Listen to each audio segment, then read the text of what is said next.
voilà un peu les rayons. Ça c'était les rayons de poisson, de la morue, etc. Là j'allais chercher pour la crème fraîche mais j'ai jamais trouvé.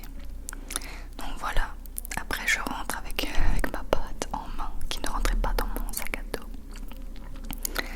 Et voilà un peu où on habite. C'est magnifique. Vous imaginez un peu mi-novembre, fin novembre, comment il fait beau. Je sonne à l'appartement pour que Bastien m'ouvre.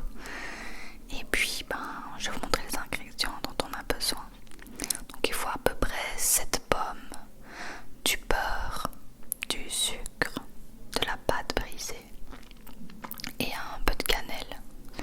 D'abord il faut éplucher toutes les pommes. C'est pas très passionnant à faire mais voilà, il faut tout éplucher, tout éplucher, tout éplucher, tout éplucher, tout éplucher, tout éplucher. J'en avais fait 9 mais j'en ai fait trop, donc je dirais que 7 c'est assez quand même. Elles étaient pas très grosses mes pommes, c'était normal. Là je vous les montre, moi j'en ai fait trop, donc le reste ce sera pour faire un jus. C'était très chiant à faire d'ailleurs.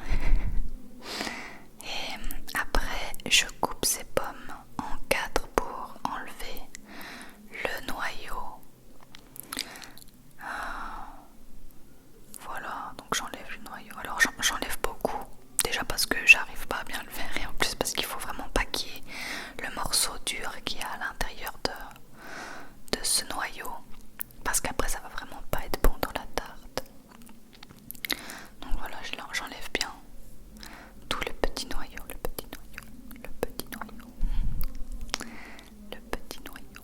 Et après je viens les tailler en fines lamelles. En fines lamelles. Comme ça. Bon, c'est grossier, mais voilà quoi. C'est des fines lamelles. Et après, je viens mettre une noix de beurre dans une grande poêle. D'ailleurs, pour moi, il n'y avait vraiment pas besoin de la noix de beurre. J'ai suivi une recette, mais il n'y avait vraiment pas besoin. Parce qu'après, c'est pour faire le caramel. Donc, après, j'ai mis 8 cuillères à soupe de sucre que j'ai bien étalé sur le beurre. Et en fait, il faut plus le toucher, le caramel se fait tout seul. Mais en fait, le sucre, il n'a pas besoin de beurre pour faire du caramel tout seul. Donc, j'ai pas bien compris le délire. Et bon, je trouve qu'il n'y avait pas forcément besoin de mettre le beurre. Donc, j'ai mis 8 cuillères à soupe. Après, je préchauffe le four à 210 degrés. Je prépare mon petit plat à tarte. D'ailleurs, prévoyez un plat où vous avez un autre plat plus grand que celui-là. Parce qu'après la tarte tatin, en fait, on la monte à l'envers, donc on va la retourner après la cuisson. Et moi, j'avais pas de plat plus grand à part la poêle que vous voyez là, donc j'ai dû la nettoyer. Mais pour retourner le tout, tout le caramel s'est retourné avec, c'était toute une galère, vous allez voir. Donc prévoyez un plat plus grand que le plat avec lequel vous allez cuire pour pouvoir retourner le tout et ne pas faire de catastrophe. Voilà. Donc une fois que le caramel est prêt, je le mets dans le moule où je vais faire la tarte tatin et j'étale le caramel vite avant qu'il durcisse. Voilà, donc ça ce sera le dessus de la tarte.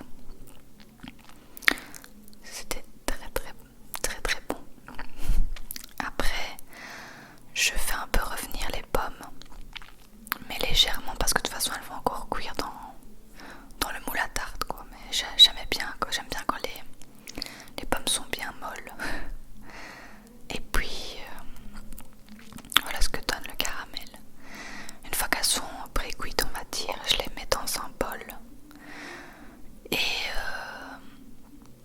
voilà, je les mets dans un bol. Et puis je vais les mettre sur le caramel. Donc je les ai super bien placés et tout. Mais vu qu'en retournant, ça s'est un peu effondré, on voit pas le beau dessin que j'avais fait avec les pommes. Et je mets des pommes jusqu'à ce qu'il n'y ait plus de trous. Il faut vraiment bouger tous les trous. Après je viens mettre la pâte. Non, d'abord comment ça s'appelle, la cannelle. Un petit peu. Moi j'aime pas trop la cannelle, mais là c'était très bon comme ça. Et après je viens mettre la pâte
Oxitexé,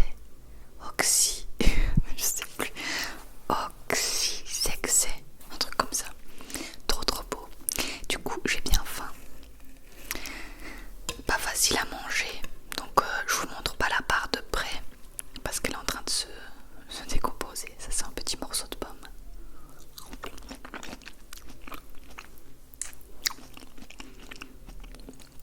J'adore.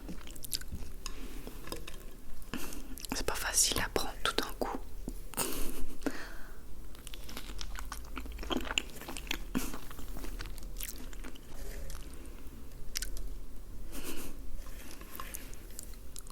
Bon, je la mange un peu à la barbare.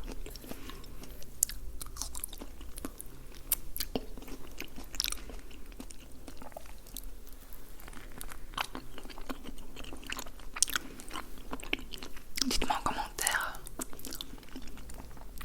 si vous comptez faire cette recette. Et si c'est le cas, n'hésitez pas à m'envoyer des photos sur Instagram.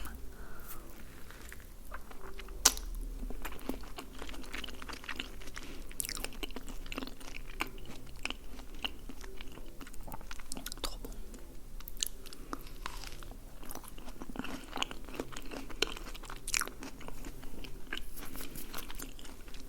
En plus, je préfère de loin la pâte brisée à la pâte feuilletée. Du coup, ça me coûte encore plus que d'habitude.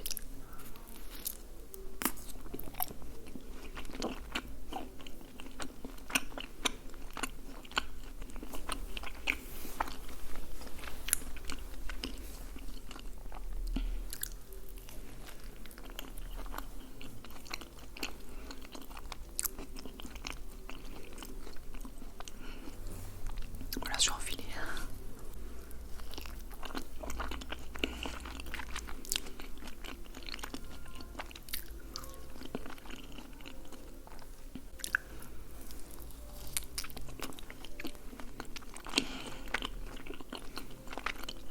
Au final, on a mangé une tarte de 8 personnes à 2 en 2 jours. C'est trop bon.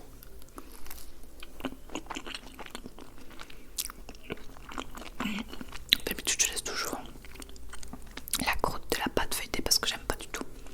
Mais ici, c'est le meilleur.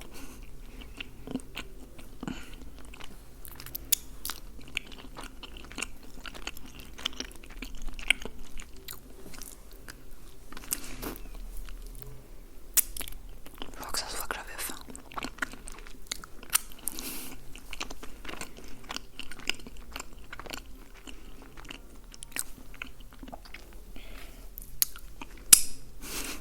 Trop bon. Je vous la recommande à 1,2 milliard cette recette. J'adore. Voilà, et bien j'espère que cette vidéo recette et dégustation d'une tarte tatin vous sera plu. Moi je vous retrouve très vite pour une nouvelle vidéo ASMR. Bonne nuit, bonne nuit, bonne nuit.